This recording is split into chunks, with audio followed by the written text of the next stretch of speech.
mes mots à moi. Allez, on va commencer.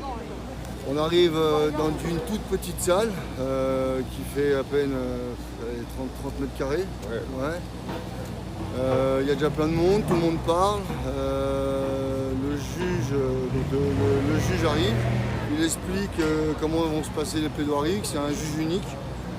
En moins de 10 minutes, il faut expliquer sa version et donc voilà quoi. Donc après, en concertation avec Maître Branco, on a décidé de faire une collégiale, c'est ça? Ouais, on va avoir 3 juges.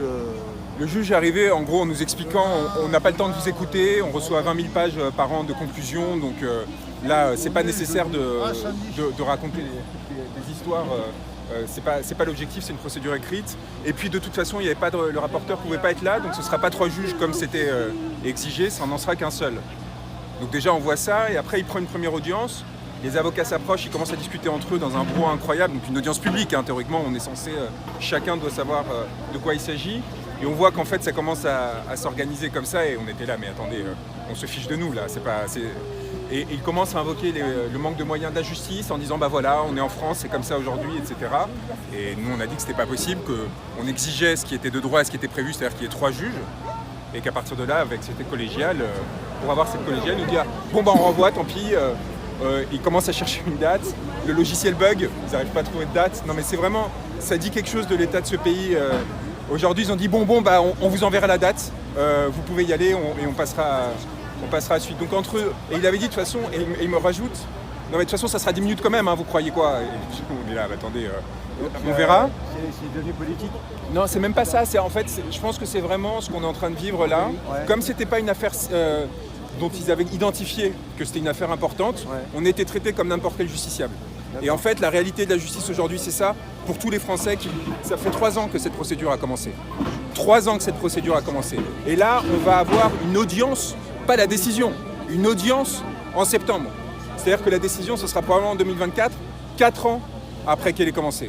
4 ans pour cette cagnotte, qui par ailleurs, en effet, on rajoute ça, et évidemment a été bloquée sur injonction du gouvernement pour des raisons politiques, avec un tribunal qui s'est complètement écrasé pour suivre l'argumentaire du gouvernement. Donc il y a les 2 dimensions qui s'imbriquent, et une injustice qui à mon sens, est extraordinaire. Ouais. Quel est ton état d'esprit aujourd'hui, Christophe là? Mon état d'esprit, à ce jour, j'avais toujours une lueur d'espoir, et en espérant voir la fin de ce dossier, puis avoir un verdict de cette cagnotte les mois précédents mois. Là, ça recule un petit peu. Après voilà, quoi. Après je suis un peu...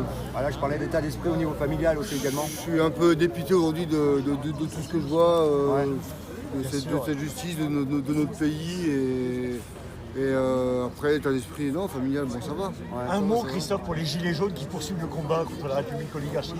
Un grand bravo à eux pour encore leur conviction quotidienne sur le terrain. Bravo. Mais attention à vos termes, hein, parce que la cagnotte a été annulée, parce qu'il était indiqué dans le descriptif qu'il fallait soutenir le combat de Christophe Détinger. Et vous savez ce qu'a fait le tribunal?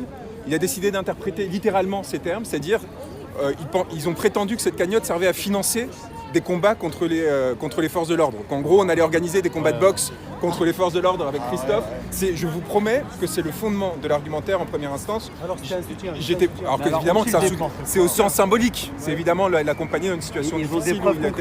Mais rien du tout, c'est interprétatif. Voilà, moi, j'étais pas l'avocat de Christophe en première instance. Ouais. On a récupéré le dossier en appel pour évidemment faire sauter cette décision qui est inique, et on ira en cassation si c'est nécessaire pour obtenir justice. C'est l'argument de M. Castaner et de M. Schiappa qui l'avaient dit avant la décision, qui avait publiquement dit qu'il faut faire sauter cette cagnotte parce qu'elle finance la violence. Et donc le tribunal a suivi tel quel. Et je pense que votre présence ici, parce que là on ne voit pas pour ceux qui nous entendent et qui ne sont pas là, notre présence pacifique et nombreuse montre qu'ils sont complètement à côté. Bien sûr qu'on a vécu. Et la date du prochain report donc, le logiciel a bugué, donc ils n'ont pas pu nous la donner, mais ils nous ont dit que ce serait en septembre. Voilà. Juste une question, maître. Le montant, c'était combien qui était bloqué, on va dire la cagnotte? On avait une cagnotte qui avait dépassé les 100 000 € en quelques jours. Donc ils ont arrêté tout de suite par peur depuis le moment. Ils ont arrêté à 145 000 le 7 janvier. De son arrestation, 2019. Ils l'ont bloqué. L'argent, ils l'ont bien gardé. l'ont gardé.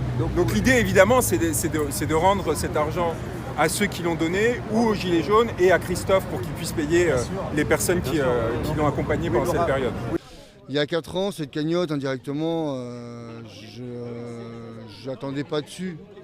Maintenant, en 4 ans, ils m'ont fait tellement de misère qu'aujourd'hui, si cette cagnotte elle tombe,